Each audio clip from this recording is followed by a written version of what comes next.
All right, I just had an amazing day out on Lake Winnipeg catching catfish, and I'm gonna show you how I like to clean them.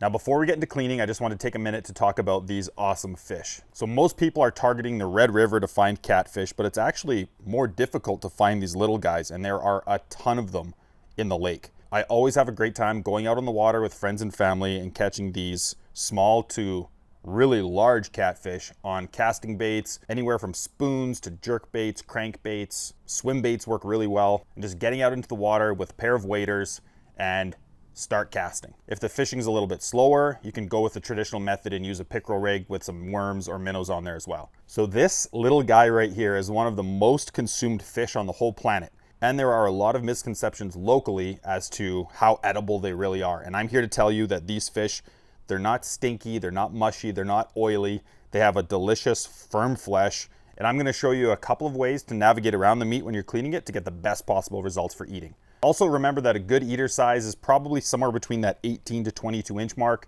Anything over 60 centimeters, you have to throw back into the lake. So something around this size, maybe a little bit bigger, is perfect.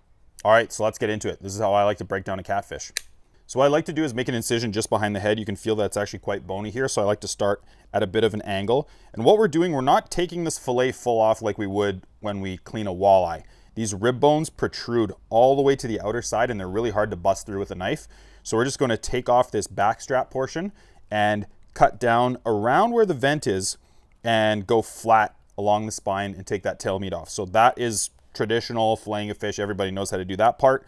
It's just this kind of scooping the backstrap piece of meat around the ribs that is the trickiest part of this whole thing, which isn't tricky at all. And once that's done, we have a completely boneless piece of meat. So I'll make this incision at the top here.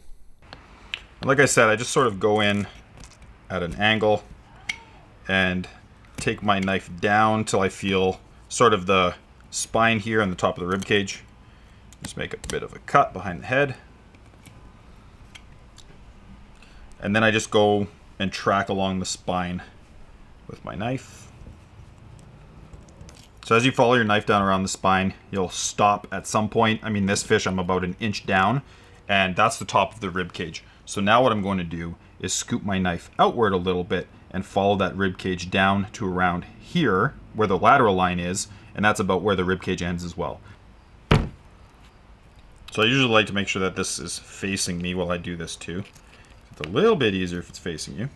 All right, so you can see there how I've tracked along the top of the rib cage and scooped out that whole back strap. And now that I'm around where the vent is here with my cut, I'm just going to lay the fish on its side.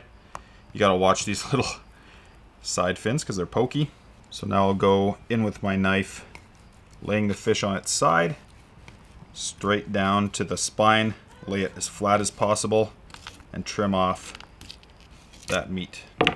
And that's how you take the one side off of a catfish. So I'll just repeat the step on the other side. So I've seen other versions of cleaning catfish where you score the skin first and then peel the skin off with a pair of pliers and then do this step. You're free to do that, but I've never had any issues just skinning this like you would a walleye. Track it along the skin and just pull it off like so. And you're really left with nothing on the skin. And there are two skinless fillets. Now you can see that this is just beautiful meat. There's a little bit of orange coloration to it. That is perfect. And one of the steps that I think a lot of people might miss when they're cooking catfish that can make your eating experience a little bit better is on the outside here. Now I bled this catfish, so there's not a lot of blood left in the meat. There's not a big red line, but you can see that there is a little bit of fat, and you can just scrape that off. Sometimes, again, if you haven't bled your catfish, it could be a little more red. But what I like to do is just take my knife and float it over the meat and take off some of that fat.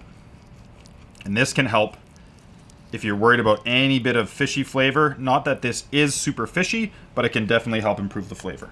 So there you have it, two beautiful catfish fillets. This is a lot of meat from a small fish, and trust me, you will not regret giving catfish a try. So you can cook these up using traditional fish cooking methods, or you can try something a little bit different. So for a recipe on how I like to cook catfish, check out the Huntfish MB website.